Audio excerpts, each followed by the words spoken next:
वर्षों के अनुभवों का एक प्रकाश पुंज है। ये ईस्ट इंडिया कंपनी की स्थापना के साथ शुरू होता है और 26 जनवरी 1950 ईस्वी में लागू होने के साथ ये समाप्त होता है। यद्यपि इसमें ये व्यवस्था की गई थी कि आवश्यकता अनुसार आप संशोधन कर सकते हैं।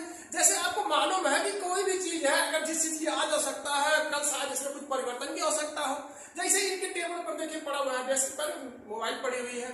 पहले क्या होता है, इसमें से कुछ लोग ऐसे हैं कि जिनको ये मालूम नहीं है कि पीसीओ भी होता था। पहले क्या होता था कि प्रत्येक छोटे मार्केट में या किसी के व्यक्तिगत घर पर एक पीसीओ होता था, फोन आता था लोगों का और लोगों को सूचना मिलती थी। उसके बाद उनके घर लोग जाते थे, वहां पर फोन रिसीव करते, बातचीत करते थे। तो इस तरीके से कभी कभी जिसके घर फोन होते थे वो आपको सूचना नहीं देता था या जाने में आपकी असमर्थता होती थी। तो इसमें परिवर्तन हुआ। आज देखिए सबके हाथ में मोबाइल पड़ा हुआ है, जैसे आपके सामने इनके डेस्क पर पड़ा हुआ है। तो इस तरीके से संविधान में भी ये व्यवस्था किया गया कि 26 जनवरी 1950 ईस्वी को लागू के साथ ये समाप्त हो गया। ठीक है, व्यवस्था बन गई, लेकिन इसमें ये व्यवस्था बनाया गया कि इसमें आवश्यकता अनुसार संशोधन किया जा सकता है। अब महारानी जो इंग्लैंड की महारानी थी, जो संवैधानिक विकास किया उन्होंने भारत के विकास के लिए नहीं किया, बल्कि उन्होंने क्या किया कि ईस्ट इंडिया कंपनी पर जो कंपनी थी उस पर अंकुश लगाने के लिए किया। क्यों कि महारानी ने सोचा कि ये ईस्ट इंडिया कंपनी में इतना करप्शन हो गया, इतना भ्रष्टाचार हो गया है, इस पर अगर अंकुश नहीं लगाया जाएगा तो एक दिन समस्या खड़ी कर देंगे। क्यों कि आप लोगों ने देखा कि जब कंपनी आई थी तो व्यापार के उद्देश्य से आई थी। भारत में ही देख लिया जाए तो भारत में व्यापार के उद्देश्य से आई थी, लेकिन धीरे धीरे उसने क्या किया कि शासन सत्ता स्थापित किया। शासन सत्ता स्थापित किया तो लूट घसवट शुरू हो गया।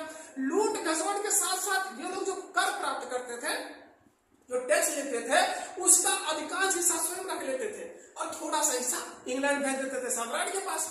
आपको याद होगा जब हम लोग आधुनिक भारत का इतिहास पढ़ रहे थे तो उसमें इन्हें कहा जाता था, इंग्लैंड में जो कंपनी के कर्मचारी थे उनको कहा जाता था नवाब। इंग्लैंड में नवाब शब्द जो था भ्रष्टता का द्योतक था। क्यों कि यहाँ से जो चोरी लूट घसोट करके अंग्रेज जाते थे वहां पर अच्छी जिंदगी, शान शौकत की जिंदगी जीते थे, इसलिए वहां पर जो है कहा जाता था कि ये लोग नवाब हैं, वहां से लूट के आए हैं।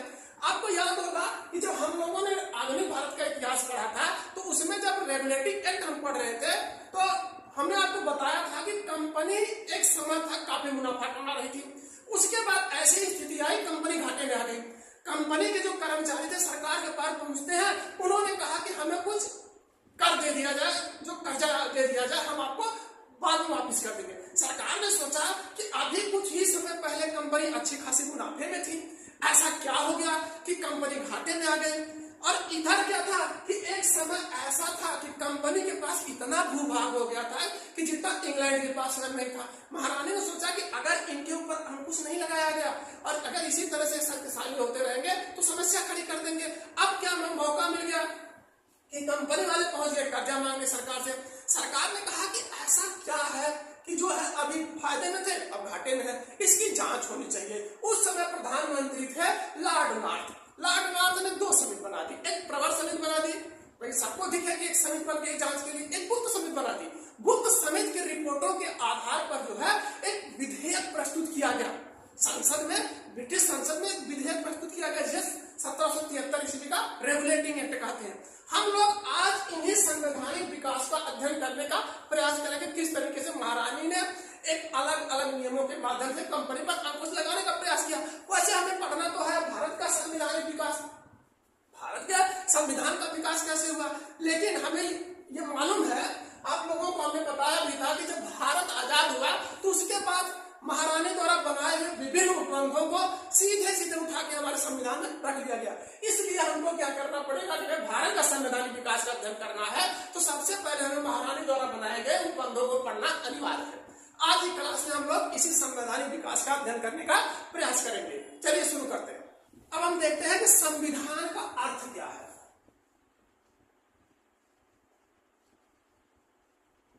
संविधान, अब इसमें देखिए 2 शब्दों से मिलकर बना है संविधान। सम का मतलब बराबर,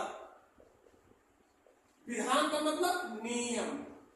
संविधान का मतलब है कि एक ऐसा नियम, एक ऐसा व्यवस्था, एक ऐसी उपबंध जो सभी के लिए बराबर हो, अर्थात चाहे वो दबे कुचले हो, गरीब हो, मजलूम हो, जो भी हो, सबके लिए, चाहे वो बड़ा आदमी हो, पावर पावर देती है, शक्ति देती है, उसे हम संविधान कहते हैं। महारानी ने क्या किया, जो अभी कंपनी पर अंकुश लगाने के लिए इन्होंने अनेक अलग अलग नियम अनुबंध बनाए। उन्होंने क्या किया कि कुछ ऐसे उपबंध बनाए जो सीधे सीधे इंग्लैंड से आते थे, रेडीमेड बने बनाए कि लीजिए ये हम बना के कानून दे रहे हैं, इस हिसाब से भारतीय भूभाग पर जो कंपनी हमारी है, ईस्ट इंडिया कंपनी है, उसके माध्यम से ही शासन सत्ता चलाएगी। तो जो रेडीमेड बने बनाए कानून आते थे, इंग्लैंड से बने बनाए जो कानून आते थे, उसको कहते थे चार्टर एक्ट। चार्टर एक्ट या राज अधिनियम, चार्टर एक्ट, राज एक्ट, ये जो है रेडीमेड बन के आ गया और भारतीय भूभाग पर लागू कर दिया गया। लेकिन कुछ अधिनियम, बाद में जो कुछ अधिनियम आए, उसको जो है भारत शासन अधिनियम कहा गया। जैसे चार्टर एक्ट कौन से थे, तो 1773 ईस्वी का रेगुलेटिंग एक्ट, 1784 ईस्वी का पिट्स इंडिया एक्ट, 1786 ईस्वी का चार्टर एक्ट, 1813 ईस्वी का चार्टर एक्ट, 1833 ईस्वी का चार्टर एक्ट। ये जो अधिनियम थे, ये लोग बने बनाए हुए आए थे, रेडीमेड थे, और इसमें जो भी संशोधन किया जाना था वो वहीं से इंग्लैंड से होके आता था। जब बना बनाया चीज आया और हमारे भूभाग पर लागू कर दिया गया, भारतीय क्षेत्र पर लागू कर दिया गया कि ईस्ट इंडिया कंपनी इसी के माध्यम से शासन सत्ता चलाएगी, तो ये जो बने बनाए आते थे उसको हम लोग कहते थे चार्टर एक्ट। 1853 ईस्वी में चार्टर एक्ट आता है, ये भी चार्टर एक्ट था। 1858 ईस्वी का भी चार्टर एक्ट ही था, ये 1858 वाला भी चार्टर एक्ट था। यहाँ से कई बार पेपर में प्रश्न पूछा है, 1858 ईस्वी का चार्टर एक्ट था या भारत शासन अधिनियम था। तो 1858 वाला भी बन के इंग्लैंड से आया था, लेकिन इससे एक वर्ष पहले 1857 ईस्वी में भारत में क्रांति हो गई, जबरदस्त क्रांति। हम भारतीय इसको कहते हैं 1857 ईस्वी की क्रांति को प्रथम स्वतंत्रता संग्राम। इसमें अंग्रेज इतनी बुरी तरह से पीटे थे, हमको इस चीज से नहीं मतलब था कि कौन अंग्रेज हमारा विरोध कर रहा है या कौन सा जो है विरोध नहीं कर रहा। हमें बस इतना ही मतलब था कि अगर गोरा है अर्थात अंग्रेज है तो उसके भारतीय जम के पिटाई कर देते थे। पिटाई करने में ये इतने खौफ में आ गए थे कि ये जब भारत शासन चार्टर एक्ट आता है, भारत शासन अधिनियम नहीं दिया है, ये चार्टर एक्ट आता है, तो इन्होंने कहा कि भाई अगर चार्टर एक्ट के माध्यम से भी वहां पर शासन सत्ता की गई तो पुनः भारतीय हम अंग्रेजों को पीटना ना शुरू कर दे। उस पिटाई के खौफ में क्या था कि 1858 ईस्वी का जो चार्टर एक्ट था, ये लाके यहाँ पर संशोधन किया गया। इसका 80% भाग इंग्लैंड से बन के आया था, लेकिन 20% यहाँ भारतीयों की परेशानी को देखते हुए कि किस हिसाब से इनको कुछ सुविधा दिया जाए जिससे हमें पीटे नहीं, हमारे खिलाफ में बगावत ना करे। इस तरीके से ये 1858 ईस्वी का चार्टर एक्ट जो बन के आया था, ये भारत शासन अधिनियम में तब्दील हो गया। क्यों? क्रांति का खौफ था। इस तरीके से 1858 ईस्वी का भारत शासन अधिनियम कहा जाता है। अभी और भी अधिनियम आए हैं, ये तो चार्टर एक्ट था। इसके बाद में जो क्रांति के बाद महारानी अलग अलग नियम बनाते हैं तो भारत शासन अधिनियम के नाम से जाने जाते हैं। जैसे हमने देखा ना कि 1858 वाला भी भारत शासन अधिनियम में तब्दील हो गया, 1858 ईस्वी का भारत शासन अधिनियम। उसके बाद 1861 ईस्वी का भारत शासन अधिनियम, 1892 ईस्वी का भारत शासन अधिनियम, 1909 ईस्वी का भारत शासन अधिनियम, 1919 ईस्वी का भारत शासन अधिनियम। उसके बाद आखिर में कौन सा आता है? 1935 ईस्वी का भारत शासन अधिनियम। अब ये जो अधिनियम आए हुए थे, चाहे वो 1858 ईस्वी, 1861 ईस्वी, 1892 ईस्वी, 1909 ईस्वी, 1919 ईस्वी, 1935 ईस्वी का जो भी अधिनियम महारानी ने बनाए किसके लिए थे? ईस्ट इंडिया कंपनी को किस तरीके से हैंडल किया जाए, किस तरीके से चलाया जाए, जो कि अराजकता की स्थिति ना उत्पन्न हो, करप्शन ना फैले, उसके लिए जो इससे पहले आए थे वो चार्टर एक्ट थे। लेकिन 1858 ईस्वी के बाद जो अधिनियम आते हैं, अलग अलग नियम आते हैं, इन्हें हम कहते हैं भारत शासन अधिनियम। भारत शासन अधिनियम। इन अधिनियमों के माध्यम से धीरे धीरे संविधान का विकास हुआ। अब हम देखते हैं कि किस तरीके से संविधान का विकास हुआ और किस किस उपबंध, किस किस अधिनियम में, जैसे 1858 या 1773 ईस्वी का जो एक्ट आया प्रबंध किया गया शासन सत्ता को चलाने के लिए। तो हम सबसे पहले देखते हैं 1773 ईस्वी का रेगुलेटिंग एक्ट। अब हम देखते हैं कि जो ब्रिटिश संसद थी 1773 ईस्वी में रेगुलेटिंग एक्ट कैसे पारित करती है और क्या इसमें उपबंध थे। 1773 ईस्वी का रेगुलेटिंग एक्ट। अब देखिए इसमें क्या शब्द चला है, रेगुलेटिंग है। रेगुलेटिंग का मतलब होता है, रेगुलेट का मतलब होता है कि किसी को कंट्रोल करना। तो इसमें क्या है, रेगुलेटिंग, अर्थात ये उपबंध सीधे सीधे कह रहा है कि किसी को कंट्रोल करने के लिए बनाया जा रहा है। रेगुलेट का मतलब होता है कि कंट्रोल करना, और रेगुलेटिंग शब्द जुड़ा हुआ है, अर्थात ये किसी को कंट्रोल करने के लिए बनाया गया था। भारत को कंट्रोल करने के लिए नहीं बनाया गया था, ये कंट्रोल किसको करने के लिए बनाया गया था, कंपनी को कंट्रोल करने के लिए बनाया गया था। अभी हम लोगों ने पीछे देखा कि कंपनी जो घाटे में आ गई, उस समय प्रधानमंत्री कौन थे, लॉर्ड नॉर्थ। लॉर्ड नॉर्थ प्रधानमंत्री है। प्रधानमंत्री के सम्मुख कंपनी पहुंचती, हमको कुछ कर्जा दे दीजिए। लॉर्ड नॉर्थ ने सोचा कि अभी जितने भी कंपनी गई थी, चाहे विदेश की रही या हमारे देश की, अच्छी खासी मुनाफा कमा के आ रही थी। अब क्या ऐसा हो गया कि जिसकी वजह से कंपनी घाटा में आ गई। इन्होंने कहा कि ठीक है, अब हमको इसकी जांच करना चाहिए। तो हम लोग आधुनिक भारत का इतिहास जब पढ़े तो उसमें हमने देखा था कि एक प्रवर समिति बनती है, गुप्त समिति बनती है। गुप्त समिति ने अपना रिपोर्ट दिया। गुप्त समिति की रिपोर्टों के आधार पर, किस समिति के आधार पर, गुप्त समिति की रिपोर्टों के आधार पर लॉर्ड नॉर्थ ने ब्रिटिश संसद में एक विधेयक प्रस्तुत किया जिसे 1773 ईस्वी का रेगुलेटिंग एक्ट कहा जाता है। अब 1773 ईस्वी के रेगुलेटिंग एक्ट में प्रावधान क्या किया गया, तो सबसे पहला प्रावधान इसमें किया गया कि कंपनी के शासन के लिए लिखित संविधान प्रस्तुत कर दिया गया। क्या हुआ, पहली बार लिखित संविधान प्रस्तुत हो गया। लिखित संविधान किसके लिए हुआ, कंपनी के लिए हुआ। भाई कंपनी वाले इसी लिखित संविधान के हिसाब से कार्य करेंगे। इस प्रकार से पहली बार सुनिश्चित शासन पद्धति का श्री गणेश हो गया।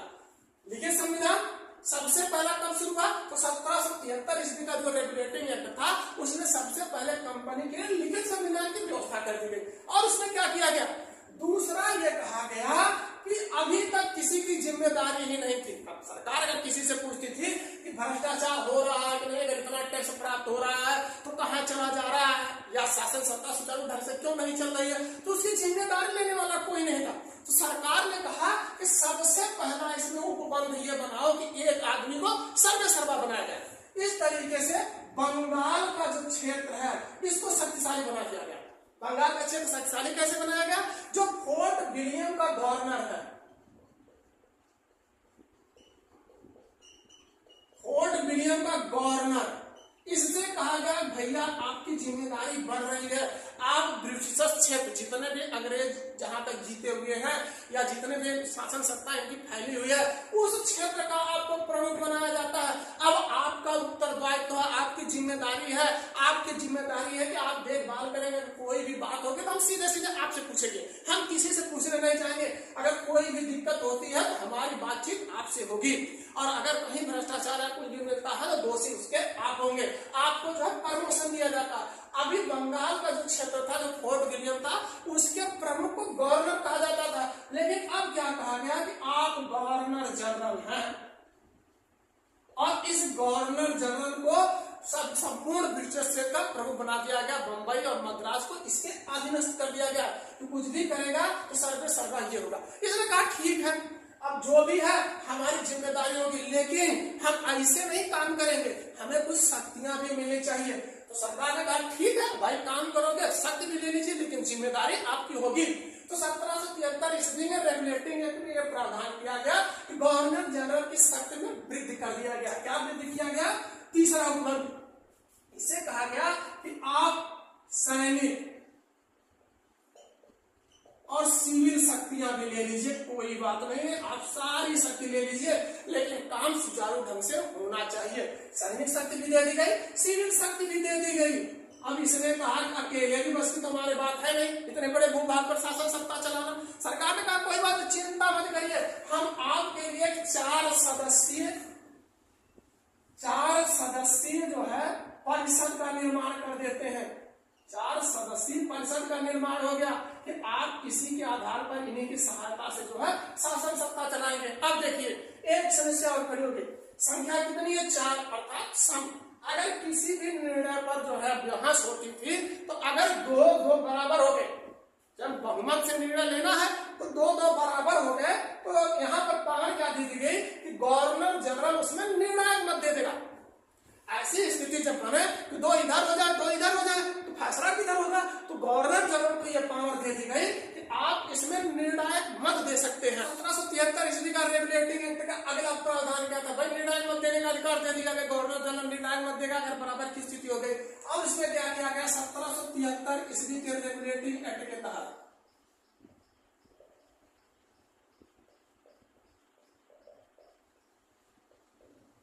इसमें यह व्यवस्था किया गया कि जो कंपनी के कर्मचारी हैं अगर उनके खिलाफ किसी को अपील करना है, कहीं भी ऐसा ना हो कि लोगों को यह महसूस हो कि इनके खिलाफ कहीं अपील नहीं की जा सकती, तानाशाह हो जाए।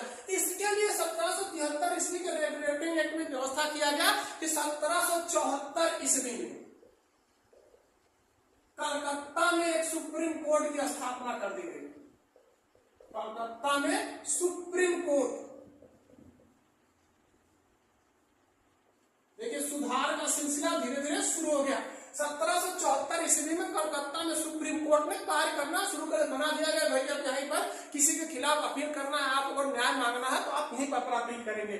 तो 1774 ईस्वी में कलकत्ता में सुप्रीम कोर्ट बनी, उसका मुख्य न्यायाधीश नियुक्त किया गया। मुख्य न्यायाधीश sir Elijah Aamby.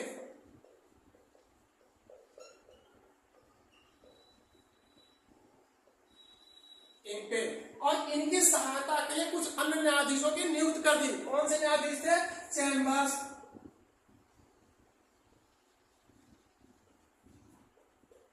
लिमिस्टर, height.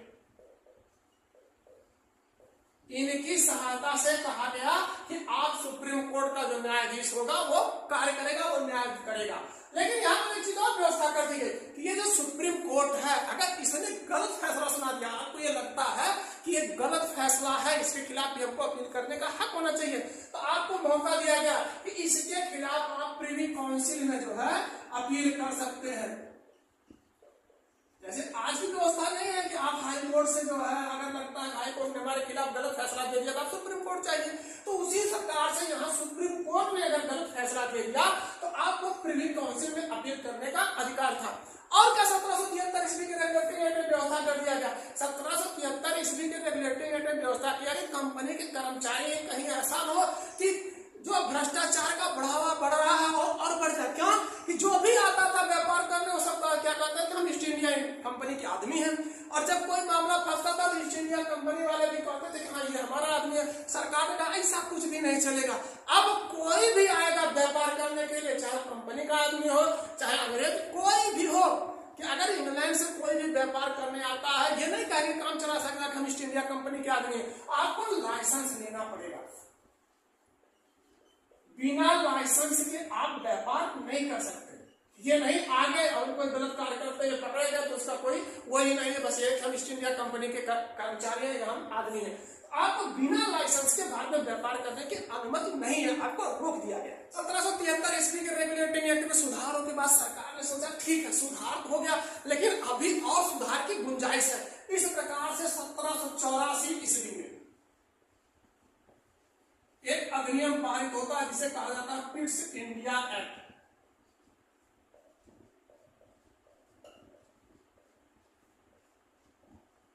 Pitt's India act में क्या प्रावधान किया गया? पिट्स इंडिया एक्ट में कहा गया कि जो कंपनी के कर्मचारी हैं संयुक्त रूप से जो कार्य कर रहे हैं इनको दो भागों में बांट दिया जाए। दो भागों में क्यों बांट दिया जाए? क्योंकि एक भाग को यह कहा जाए कि आप जो राजनीतिक मामले देखेंगे राजा से राजनीतिक संबंध स्थापित रखेंगे। यह नहीं सभी लोग पहुंच चलिए राजा के पास और कहिए हमारे पास ये समस्या है। राजनीतिक मामला देखने के लिए कंपनी के कर्मचारियों को दो भागों में बांटा गया था कि एक आदमी केवल राजनीतिक मामला देखेगा, राजनीतिक मामला, इसे क्या कहा गया? Board of control. जो राजनीतिक मामला देखेगा उसे कहा गया बोर्ड ऑफ कंट्रोल। और और इसमें एक व्यवस्था ये बनाई गई कि केवल कुछ लोग ऐसे होंगे जो व्यापार का कार्य देखेंगे। जैसे अगर आपको व्यापार का कार्य देखना है तो उसके लिए बोर्ड मेंबर की जरूरत होगी। बोर्ड मेंबर क्या होता है? बोर्ड का मतलब एक जगह लोग बैठ के जहां निर्णय ले वहां उसको बोर्ड मेंबर कहते हैं। अब व्यापार करने के लिए काफी लोगों की जरूरत होती है। भाई एक आदमी की बस की बात नहीं है, अगर अच्छा खासा व्यापार बढ़ावा देना है तो एक आदमी की बस की बात नहीं है, तो इसके लिए कुछ सदस्यों की जरूरत होती थी, एक बोर्ड मेंबर की जरूरत होती थी। जैसे आप जिस स्कूल में पढ़ते हैं तो आप देखते होंगे कि एक प्रबंधक हो गए, फिर उनकी कमेटी होगी, प्रबंधक, ये जो भी सदस्य हैं, तो उनका अगर कहीं बैठक होती है तो वो कमेटी के सदस्य शामिल होते हैं, प्रबंधक शामिल होते हैं, साथ में प्रिंसिपल साहब भी शामिल होते हैं, और अगर आवश्यकता पड़ी तो जो उसमें अध्यापक और अध्यापिकाएं हैं उनको भी शामिल किया जाता है। तो उसमें निर्णय लिया जाता है बहुमत के हिसाब से, लोगों के फैसला सुनने के बाद निर्णय लिया जाता है। अर्थात जो बोर्ड का होता है, बोर्ड ऑफ मेंबर होते हैं, उसमें फैसला एक आदमी का नहीं होता, उसमें बोर्ड ऑफ मेंबर जितने भी लोग होते हैं उनका फैसला होता है। व्यापार के लिए क्या किया गया कि राजनीतिक मामले के लिए बोर्ड ऑफ कंट्रोल बना दिया गया, और कुछ लोगों से कहा गया केवल आप व्यापार करिए, उसे कहा गया, व्यापार वाले को कहा गया बोर्ड ऑफ डायरेक्टर।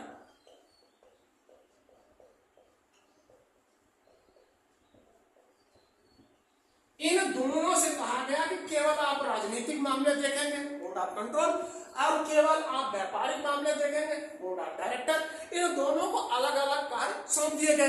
अब अगला क्या प्रावधान किया गया कि अभी हम लोगों ने देखा था 1773 ईस्वी के रेगुलेटिंग एक्ट में कि वहां पर बराबर जो परिषद गठित हुई थी उसमें 4 सदस्य थे।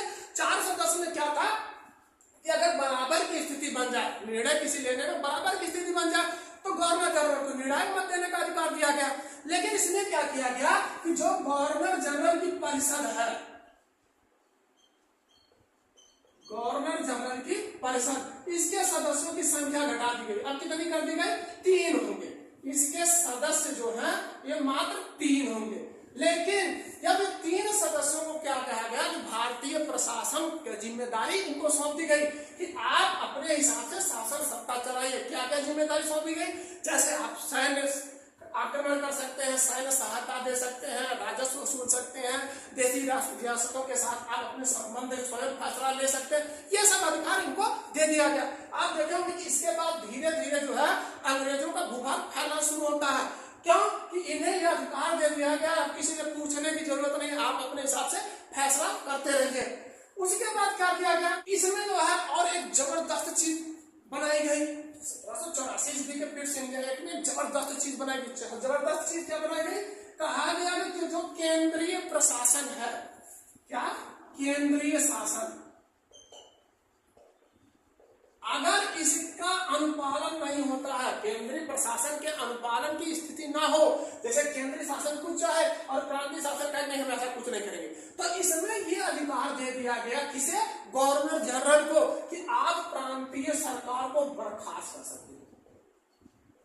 प्रांतीय सरकार को आप बर्खास्त कर सकते हैं। अभी पीछे एक पेपर हुआ था, उसमें पूछा था किस अधिनियम के द्वारा ये व्यवस्था किया गया कि केंद्रीय सरकार प्रांतीय सरकार को बर्खास्त कर सकती है। तो 1784 ईस्वी का ब्रिटिश इंडिया एक्ट के तहत गवर्नर जनरल को यह पावर दिया गया कि आप प्रांतीय सरकारों को बर्खास्त कर सकते हैं। सरकार ने सोचा कि अगर ये शासन सत्ता चला रहा केंद्रीय शासन वाला, अगर मान लीजिए किसी से घूस ले ले, उपहार के रूप में ही ले ले, और जैसे घूस ले पकड़ा जाए तो कहे हम उपहार ले रहे हैं, सरकार ने कहा ये भी एक रोकिए, ऐसा कुछ नहीं होना चाहिए। उसने क्या कहा कि जो कंपनी के कर्मचारी हैं, कंपनी के कर्मचारी हैं, उनको उपहार भी नहीं लेना है, उपहार भी नहीं लेंगे, उपहार नहीं ले सकते।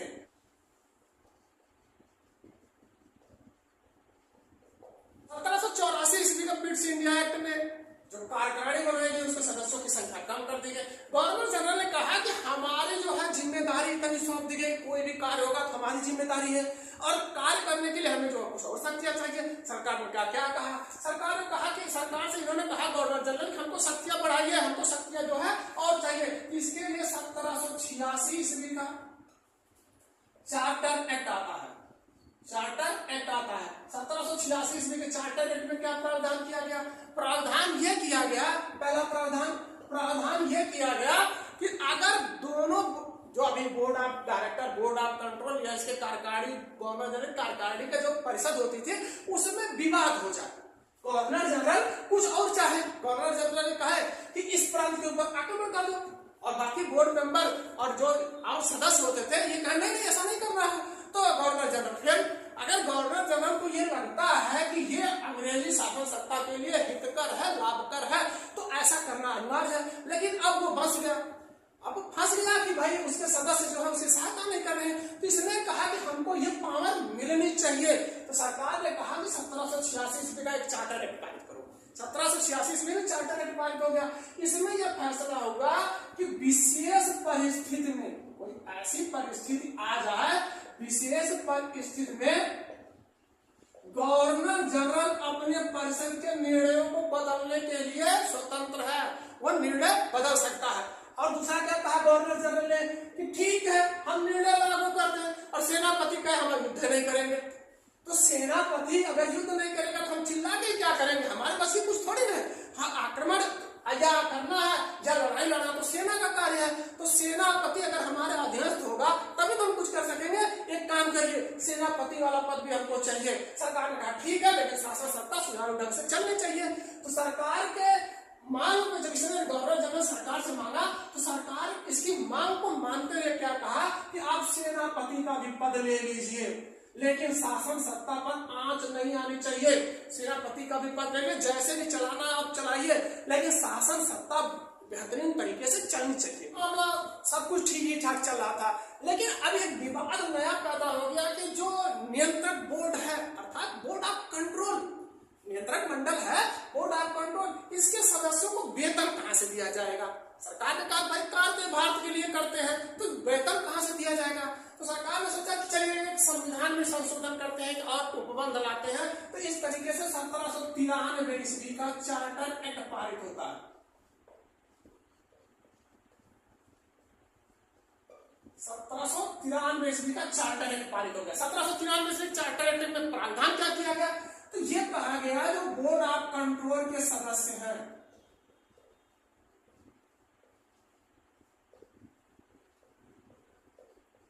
बोर्ड ऑफ कंट्रोल के सदस्य हैं, इनको वेतन भारतीय राजस्व से दिया जाएगा। वेतन जो है भारतीय राजस्व से दिया जाएगा। सबसे अच्छी चीज क्या की गई, अगला उपबंध किया गया है 1793 ईस्वी के चार्टर एक्ट में कि सबसे पहले ब्रिटिशर से, अर्थात कंपनी के जो क्षेत्र थे जहां पर इनकी शासन सत्ता चल रही थी, उसके लिए लिखित विधियों द्वारा प्रशासन चलाने की नींव रखी गई। लिखित विधियों द्वारा, अर्थात अब कानून जो है लिखित होंगे, विधियों द्वारा प्रशासन चलाने की नींव डाली गई। अब लिखित विधि हो गई। तो अब अगर विवाद स्थिति होती है, जैसे अब हमारे यहाँ नहीं है कि अगर कानून, संसद कानून बनाती है, संसद कानून बना दे, अगर उसमें किसी में विवाद होता तो फैसला कौन करता है, कोर्ट फैसला करती है कि इसका जो है इसको ऐसे समझा जाए, अर्थात व्याख्या करने का जो अधिकार था किसे दिया गया, तो कोर्ट को दिया गया। तो सेम कहानी क्या किया गया कि 1793 ईस्वी के चार्टर एक्ट में भी वही व्यवस्था किया गया। क्या व्यवस्था किया गया, इसमें कहा गया कि जो नियम है, नियम कानून या विकानून, विनियम, नियम या विनियम जो भी है, इसकी व्याख्या कौन करेगा, व्याख्या करने का अधिकार किसे दिया गया, व्याख्या करने का अधिकार कोर्ट को दिया गया। कि अगर ऐसी स्थिति होती है कि अगर हम कुछ इस कानून को, जैसे अभी हमने आपको कहा ना कि संसद हमारा कानून बना दिया, अब उसमें हमको लगे कि हमने ये समझ लिया, या संसद ने बनाना चाहा कुछ और बन गया कुछ और, तो इसकी व्याख्या कौन करेगा, व्याख्या कोर्ट करती है। तो सेम चीज यहां पर भी दे दिया गया कि अगर लिखित कानून बन गए हैं, उसकी व्याख्या करने की स्थिति है तो कोर्ट उसका उल्लेख करेगी। शासन सत्ता ठीक ठाक चल रही थी, लेकिन बाद में ऐसी स्थिति बनी जो भयावह हो गई। जैसे स्थिति ये बनी कि जितने भी लोग आते थे ब्रिटिश से क्षेत्र से व्यापार करने के लिए, तो ईस्ट इंडिया कंपनी क्या कहती थी कि हम आपको व्यापार नहीं करने देंगे। क्यों? क्योंकि हमने ये भूभाग बनाया है, ये जो इतने व्यापार के एरिया है ये हमने बनाया है, काफी मशक्कत और मेहनत के बाद बनाया। सरकार ने कहा ऐसा कुछ नहीं हो सकता, जितने भी लोग हैं सब व्यापार करेंगे, आप किसी को रोक नहीं सकते। तो ईस्ट इंडिया कंपनी ने कहा हमको भाई व्यापारिक विशेषाधिकार प्राप्त है। सरकार ने कहा ठीक है, अगर आपको व्यापारिक विशेषाधिकार प्राप्त है तो हम इसमें संशोधन करते हैं। इस प्रकार से 1813 ईस्वी को एक चार्टर एक्ट पारित होता है। या राज एक्ट पारित होता है। चार्टर एक्ट या राज एक्ट पारित होता है। 1813 ईस्वी के चार्टर एक्ट या राज एक्ट में प्रावधान क्या किया गया? सबसे पहले कहा गया जो ईस्ट इंडिया कंपनी रोना रो रही हमें व्यापारिक विशेषाधिकार है, इसने कहा गया कि यह व्यापारिक विशेषाधिकार खत्म करिए। व्यापारिक विशेषाधिकार खत्म। अब जितने भी लोग चाहेंगे, जो भी व्यापार करना चाहे, वो जाके भारत में व्यापार कर सकता है, पूर्वी देशों के साथ व्यापार कर सकता है, कोई नहीं रोकेगा। कंपनी ने कहा यार ये तो गलत हो गया, हमने इतनी मनाहत किया, इतनी मशक्कत के बाद इतना बड़ा भूभाग बनाया, एक अच्छा खासा मार्केट तैयार किया, अब लाभ सब लोग ले लेंगे। तो ये सरकार के पास अपना रोना लेके पहुंचती है, साहब ऐसा मत करिए, हम लोग तो बर्बाद हो जाएंगे, मेहनत जो हमने किया लाभ सभी लोग लेंगे।